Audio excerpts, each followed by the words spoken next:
Dalawa sa ating mga kababayan na galing Pilipinas ang ating susundin dito sa Dubai Airport Terminal 1. Agency hard process to. From Philippines papunta dito sa UAE dahil sa tulong ng ating recruitment agency in the Philippines at ng ABA or Albabalabyad at syempre ng ating ABA Jobs. Nagkaroon sila ng pagkakataon na makapunta rito at magkaroon sila ng trabaho in a legal way. Halika, samahan niyo ako. Tanungin natin sila kung paano ba ang ginawa nila sa immigration sa Pilipinas. Kamustahin natin kung paano ba ang naging process natin sa kanila na kanilang OWA, OEC at pagtitidos. Let's G!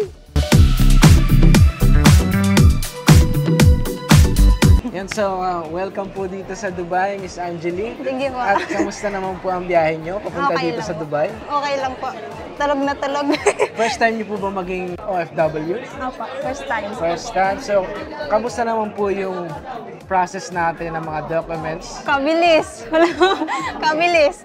Mga ilang weeks lang po nangyari itong mga to? Mga 3 weeks lang, mga ganun. 3 weeks lang? 3 weeks. Grabe, sobrang bilis. Opo. At syempre, kamusta naman po ang immigration natin sa Pilipinas? Ano mga documents yung mga hinanap nila? Ano lang, OEC at saka visa, tsaka passport. Yun lang. Passport. Paano nyo naman nahanap yung trabaho na to? Narecommend lang din po sa akin. At saka nakita ko din po dito sa TikTok. TikTok. Maging So, sa YouTube. lagi po kayo nanonood ng YouTube. Opo.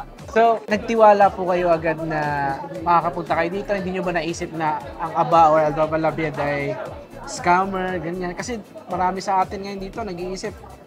Hindi po, kasi nakita ko naman sa feedback sa mga nakaalis na Sa ganun. mga social media. Opo. So, may naiiwan po bang pamilya sa Pilipinas? Meron po. Asawa, anak? Anak, dalawa. Anak, Opo. dalawang anak. Ilang taon na po sila? 7 at saka 4. 7 at saka 4. So, sino naman po yung nag-aalaga dun sa kanila? Mama ko po. Mama mo. Opo. Walang asawa? Meron po. Meron? Nasaan ang asawa? Complicated pa. Complicated. So, ano naman ang magiging trabaho nyo dito sa UAE? Therapist po. Massage therapist. Massage Opo. therapist. Opo. So, marami kayong pinagdaanan na interview. Nag-send ba kayo ng video? Opo. Kung paano mag-massage? Siyempre, ganun yung mga employer natin dito kasi gusto nila, kaya sila nag-ahire ng tao sa Pilipinas. Kasi siyempre gusto nila eksperyensado na. Para pagdating dito, maganda na yung gagawin nila. Opo. So, nakapunta kayo dito with the help of our recruitment agency in the Philippines. So, syempre ng ABA or Albabalabyad, di ba? So, marirecommend nyo ba yung company namin dito sa mga tao na makakakilala mo? Highly recommended po. Sobrang bilis. Ilang percent yan? Sa 99. 99%? Parang ano lang kulang ng 1% Dagdagan ng 100%. Oh, 100%. At syempre, thank you so much kasi nagtiwala kayo sa ABA Thank you din o po. Albabalabyad. At syempre, ito yung magandang naririnig natin sa mga nakakarating dito sa Dubai. Opo. Welcome to Dubai! Thank you so much Thank you po. din po. Thank you. Okay, so Miss Angeli, sa Pilipinas, ano naman yung trabaho mo sa Pilipinas bago ka pumunta rito sa Dubai? Therapist din po. So, ilang taong ka ng therapist? Since 2019 pa. 2019, ganun katagal? Opo. So, magaling ka magmasahe? Siyempre naman po.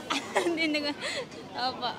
Sa pagdating naman dito sa Dubai, ano naman yung, di ba massage therapist din yung magiging trabaho mo dito? Paano mo masasabi sa sarili mo na magaling ka mag-massage? Siyempre yung mga, iba yung minamassage natin sa Pilipinas. Ngayon dito sa UAE, mga ibang lahi, siyempre malalaki yung mga tao dito, yung mga ibang lahi nating mga Gamitin na po client. natin yung mga hard na mga nick natin dyan. Siyempre yung mga lakas. Kasi alam ko naman na malalaki talaga yung mga dito. Mga tao. Okay. Hindi katulad dun sa Pinas na mga soft lang yung mga likod nila. So yun, so congratulations at syempre good luck dito sa Dubai at sana mas maging okay ka dito sa Dubai. And thank you so much sa pagtitiwala sa ABA or Albabalabyad. Welcome again dito sa Dubai. Thank you po. Miss Jam, shout out po sa'yo. Thank you po. Tsaka kay Sir Al. Thank you. Thank you sa inyong lahat. So ayan, nakarating na itong client natin na nandito sa Dubai. Si Miss Chris po. Chris. Okay, so kamusta naman ang biyahe mo? Okay naman, sir. Okay naman po. Nakakatulog- Maayos naman po. Nakatulog ba kayo sa Yes po, aeroplano? sir. Medyo mahaba-haba ang biyahe nyo. Oo nga po, sir. Maba. 9 hours. Opo. So sila, Miss Chris ay agency hire process nang galing sa Pilipinas papunta dito sa Dubai. So ano po ba yung mga tinanong sa inyo, hinanap sa inyo sa immigration sa Pilipinas bago kayo makapasok? Passport lang, sir. Tsaka visa. Yun lang po. So dire-diretso lang. O, diretso lang po. Wala naman po ibang tinanong. Tinanong lang first time. Tapos First time nyo bang mag-abroad? Yes po, sir. Wow, first timer. Nakakatuwa naman kasi syempre, nakuha niyo yung trabaho na dito sa Dubai. Pangarap mo ba makapag-Dubai talaga? Yes, sir. Sino naman hindi? Siyempre. So ikaw, ano naman yung magiging trabaho mo dito sa Dubai? Therapist din po, sir. Therapist din. Yes po. So ganun din. So magkasama kayo ni si Angeli. Yes po. Nag-send din ba kayo ng video? Yes, sir. Yes, sir. So anong nararamdaman mo ngayon? Kasi nandito ka na sa Dubai eh. Excited, sir. Excited? So pwede na magtrabaho, magsimula Pwede agad na. bukas. Sa pagdating naman dito sa immigration sa Dubai, ano namang ginawa niyo? Ano lang, sir, iningi lang po yung passport tsaka ng tinatakan lang. Tinatakan lang. Dire-diretso lang. Dire-diretso, No? sir, walang tanong. Sobrang smooth. Sobrang smooth. At paano nyo naman nakita yung trabaho nyo dito sa Dubai? Sa TikTok po, sir. TikTok. So mahilig ka mag-TikTok. Sumasayaw ka ba sa TikTok? Hindi, sir. Mahilig lang So mag-TikTok. mahilig ka lang mag-browse sa TikTok. Yes, sir. So paano mo naman nasabi na legit company to? Kasi Legit, sir. paano Andito mo- na ako, hindi pa ba Sa legit? bagay. So sila ang patunay na talagang totoo tayo. Kasi syempre nandito na sila. Oo. Ayan. So marirecommend nyo ba ang ABA or Albaba Labiat? Siyempre, sir, 101%. Bakit? Kasi, sir, hindi siya ganun katagal ang process. Tsaka, mabilis lang talaga. Tsaka, shout out kay Sir Ali at kay Maman na napakabait at accommodating. Ayun. So, eto na naman, sasabihin natin Sir. na welcome to Dubai! Thank you so much Thank you, po. sir. At Thank you. sana mas maging okay pa kayo dito sa Dubai. Dubai. Thank you, sir. Ayan si Miss Chris naman, tatanungin ko lang kung ano yung work mo before sa Pilipinas bago ka mag-abroad. Therapist, sir.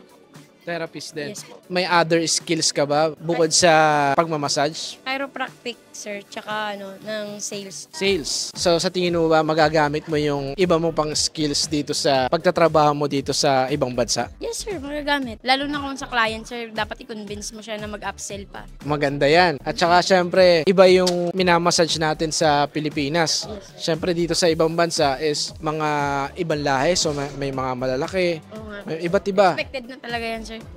Kasi malaking bula sila.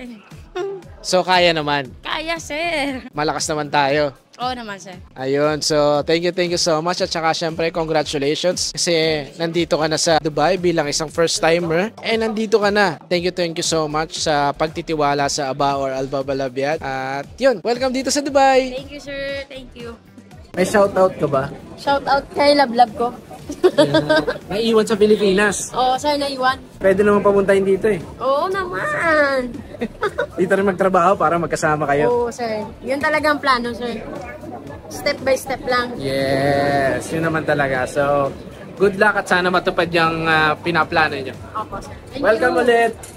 Okay mga kabayan, nandito kasama ko ngayon si Angeli at si Miss Chris na magtatrabaho dito at pagdating nila dito ay may trabaho na sila. Agency hire process sila from the Philippines at in a legal way sila nakapunta dito.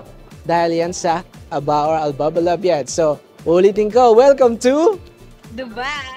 Dubai.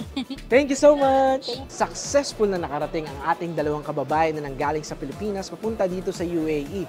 At syempre with the help of our recruitment agency in the Philippines at ng ABA Jobs, ABA or Albaba Labiat, pagdating nila dito, may trabaho na sila in a legal way. Kaya kayo guys, kung may employer na kayo at hindi alam kung paano magpa-process ng OWA, ng OEC at ng pagpipidos, message nyo na kami sa WhatsApp or any of our social media accounts at nandito kami ang ABA or Albaba Labiat para tulungan kayo. Thank you!